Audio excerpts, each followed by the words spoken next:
Hello, Robin the Inwit here, ready for one of the final breakdowns of the season, Australian Survivor Heroes vs Villains. We are on a very slow peter out, aren't we? This is such a shame for such a beautiful season, but it happened in season 2 of Australian Survivor. We had an amazing season, had all these great players, and then all those great players go, and you're kind of left with a bunch of nufties. And the season does fade a little bit. And so we are getting a bit of that unfortunate fade out because of who is left, unfortunately. We've got, George somehow is still in. He's played a magnificent game and somehow still, and not somehow, like you're seeing it, he's done very well, and he talks about how he's adjusted his strategy to have that human element and that connection and build these trust up with these people who are really inexperienced with the game, and he's just walked right through to the end because of that. But now he falls into that really weird situation where we're probably going to have a really poor final 2 or final 3, whatever we're left with. I'm assuming it's still final 2, but we never know. It's a bit of a shame. So we lose Simon and we lose Nina this week. Again, it's petering out. We don't have a large amount to break down in the grand scheme of strategy. But maybe, the only one worth looking at. I mean, Liz is a potential to win. Liz was playing very, very well when Shonny was around. Those two, but probably all because of Shonny. But Matt hasn't done anything. Jerry hasn't done anything. George should be a landslide winner if he gets to the end. But will he get to the end? I have a feeling George voting out Simon might have been a really crucial mistake for him, funnily enough. Having no other shields, having only newbies left, George is really exposed. And this possibly goes to, he did put a lot of thought into his gameplay this year, and the reason why he most likely wanted to go to the end with Haley. Unfortunately, Haley obviously had other plans for George, was going to turn on him, and I would have been turning on Haley. I would have been turning on George as well, but I would have been trying to keep some other shields. I would have been trying to keep some other returnees around, but Haley would not have been one of them, or George definitely would have not been one of them, depending on either one of them that I was playing. So George has now got rid of Simon, and now Nina goes as well, meaning there's only 3 newbies left. He's put his faith in Jerry and Matt. Now, Matt, if there is a final 2, Matt and anyone would be stupid to take George.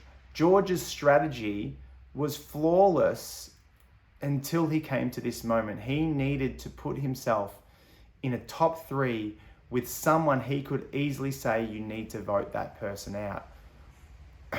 And that would have been Simon, I think. Would Simon take George? Probably not. He wouldn't take George if Simon wins final immunity. But final immunity is often an endurance challenge, is often something that is going to take some sort of mental resolve. And in that case, maybe Simon can't win those sort of challenges, or has had a hard time winning those challenges, and George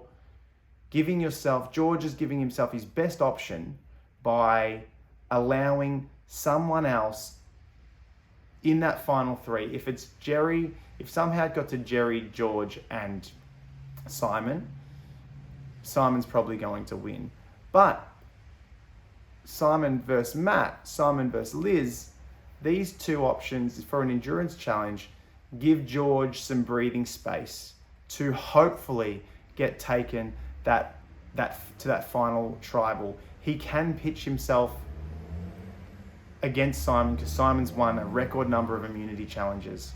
And this I think is one thing he just missed out on. Getting rid of Simon because he felt like he needed to. The cockroach thing came up again for Simon this time around. I'm very wrong here. I've been wrong a lot with how George is still here, because George to me is an easy vote out. George to me I would have got rid of a long, long time ago. George should have been gone the moment Haley struck with that first. So we're talking 3 weeks ago now, or 4 tribals ago, whatever it was. George should have been gone then, but he hasn't. He's kept going, and he's done some really, really great strategic plays by amping up his social game. I believe a social game is very strategic as well. To be able to be so happy for Jerry when he almost wins something, or when Matt wins immunity, or when Liz wins immunity, when all these people win immunity, he's very happy for them, and that makes him seem like less of a threat to them. He's done very well in that regard, but now he falls into that position where, unfortunately for George, he just doesn't have a high percentage of winning an individual immunity. He can definitely win an individual immunity. Maybe hopefully we get to see it's the one with the ball going down the rack and you got to pick up the ball and that mental concentration. That's got nothing to do with endurance, apart from mental focus and strength. So that does level the playing field for George to win. And you know what? I wouldn't be surprised to see a challenge that George has a greater chance of winning come making him that next step further. He's done a great job at making, I have no idea why Liz wants to get rid of Matt. In this situation, Liz and Nina wanting to get rid of Matt instead of George. Why? Why do you want to keep George? Why are you not getting rid of George? George has a loyal follower in Jerry and a mostly loyal follower in Matt. But Matt knows, deep down he knows he can't beat George. He needs to make a move on George. For someone so inexperienced as Matt, winning immunities here and there, that gives him this opportunity to feel like he's in power, to feel like he's in control. And when you have that, you can manipulate that. And Liz should have been getting Nina and Matt to go for George. Because for Liz, that really doesn't help her going forward if they got rid of Matt, hypothetically, because Matt ends up being the most likely to be the swing vote later on. She ends up moving into the next tribe with 4, Liz, Nina, Jerry, George. And this is a 2-2 split. Liz then possibly has to and might yield, or Nina might yield and vote one of the other ones, so they stay in next game, they don't go to rocks, or they don't end up with that 2-2 split. Getting rid of Matt was another bonehead idea. The getting rid of Sean, getting rid of Matt, all these opportunities to take out George, to then open the game up. If you take out George, sure, Jerry's going to be really angry with you getting rid of George, or be upset with you getting rid of George, or whatever. He's not a threat to you. He's easy to get out. So I don't know what Liz's reasoning from getting Matt out is just because he's a physical threat. The classic problem that we end up seeing is people get so caught up on a physical threat. Very rarely do physical threats and purely physical threats win the game. Simon may have won the game if he got to the end depending on who he got to the end. I can't give Simon the win against George. I could give Simon the win against Jerry or Matt, maybe Liz. He fought pretty hard. He was on the bottom. No one wanted to play with him, and he won a lot of immunities. He might have got the win that way. But generally, Dave Gannett was probably one of the last real physical threats that I would consider a physical threat. But he had such a strategic gameplay, and he had the social. He had a lot, but he looks like a physical threat. He has the build of that alpha male. He is the alpha male. He is that physical beast sort of character. But he came layered with a bunch of strategic plays, and very good strategic plays. Straight up physical threats don't win Survivor. And for some reason, people get this big fear that they need to get rid of a physical threat. Liz wants to get rid of Matt because then she has no competition to win individual immunity. She's put herself in a situation where she probably needs to win individual immunity going forward to get to the end of the game, because Matt, Jerry, and George probably vote her out next. If she wins immunity, Jerry and George, or Matt and George, most likely Jerry and George, vote out her if she doesn't win again. So she's put herself in a situation where she probably has to win the next 3 or 2 challenges that remain. She has to win them all. We did get this weird moment of Matt at the end of the last episode, Matt saying, I need to strike on George. It's too late, mate. Striking on George at the last moment is too late. There's no strategic gameplay from you. If you win by default because there's no one else to go against. Like, if it's Jerry and Matt at the end, who are you voting for? Who do you want to win? I don't want to give the money to any of them. I'd probably give it more towards Jerry because his game plan was pure loyalty. Matt's game plan was loyal, sticking with my alliance, but you see these clips of him wanting to make a move. Jerry hasn't wanted to make a move because his move was be with George. And that's a strategy, if he's going to own. Matt doesn't have the strength of his strategy compared to Jerry because we see those elements of him wanting to make a move. And what we do see is what it comes across like is someone too afraid to make a move. And he does it and if he gets through, he does it in the final hour. So what?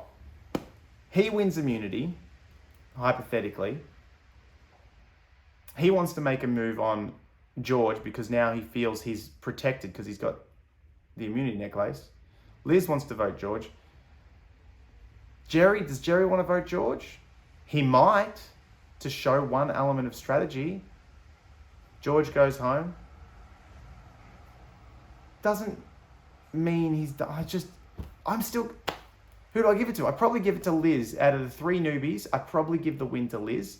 But she's just, without Shani, she's just floundered around and shown the inexperience of these new people. They've just been outclassed the whole season. From so much hype, this season's been so good to me. I mean, to all of us. It's been a great season. But it's so frustrating to have a season be so good and fall so short right at the finish line. Like, this is not the end I'm wanting. No, I see no outcome other than George winning.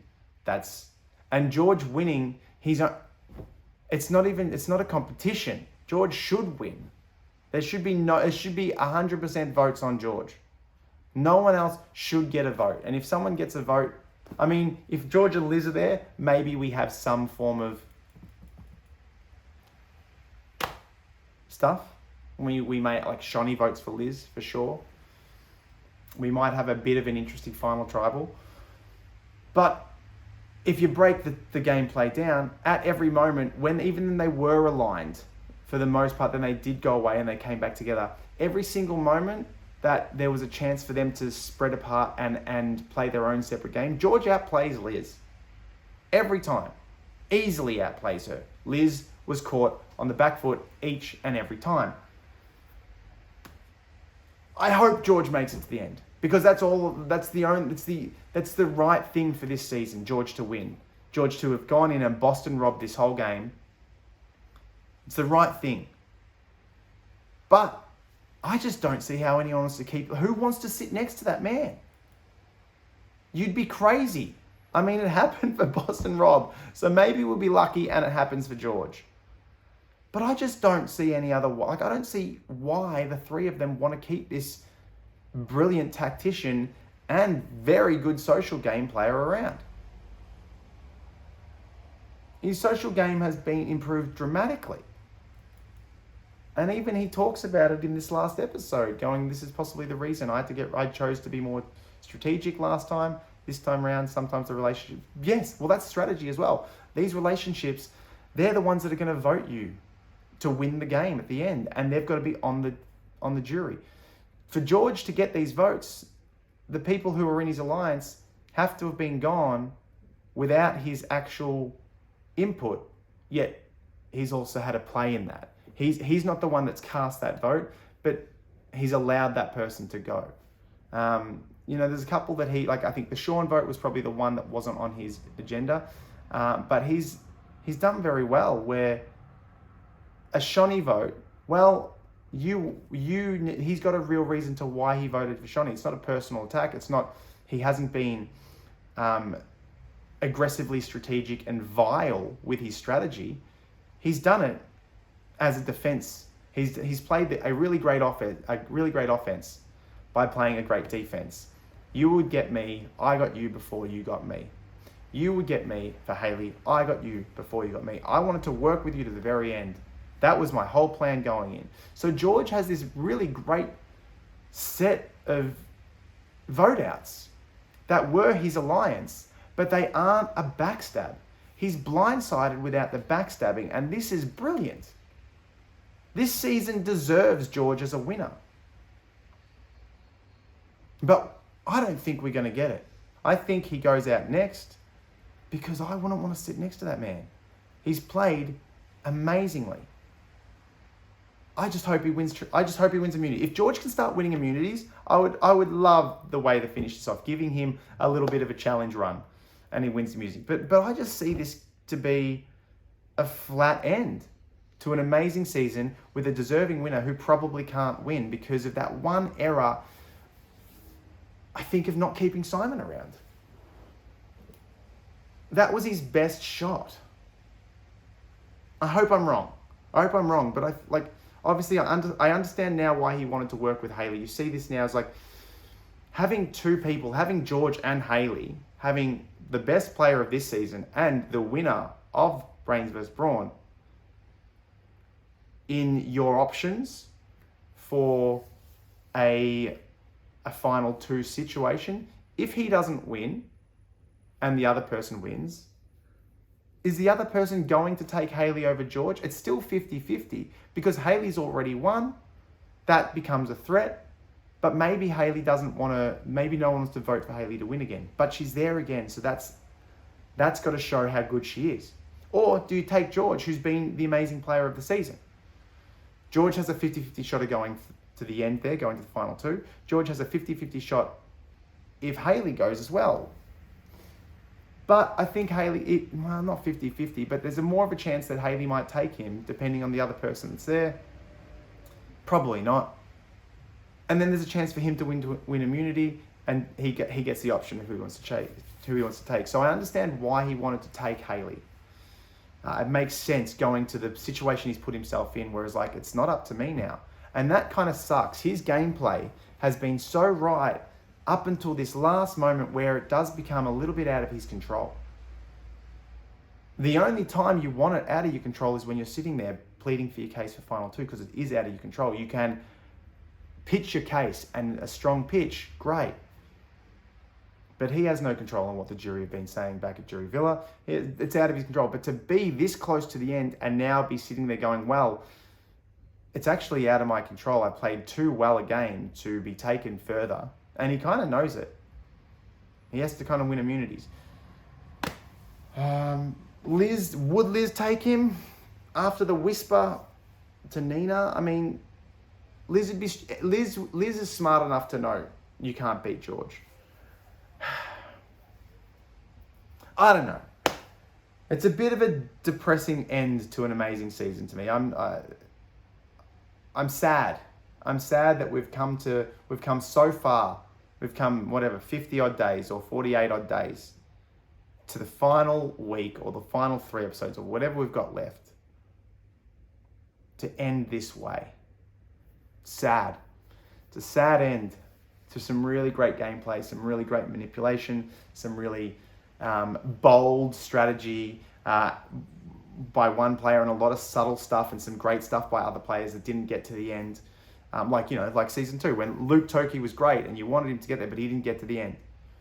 And then you ended up with, a weaker final 3 or 4 or whatever it was. And this is what we have here. We've got one amazing player, 3 really weak players, or 2 extremely weak players and 1 average player.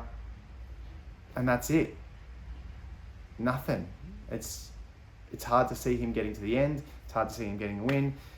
It's just not, the fireworks that this season has been, they're out, they're done and dusted, and we just have to, ride the wave till the end of the season, unfortunately.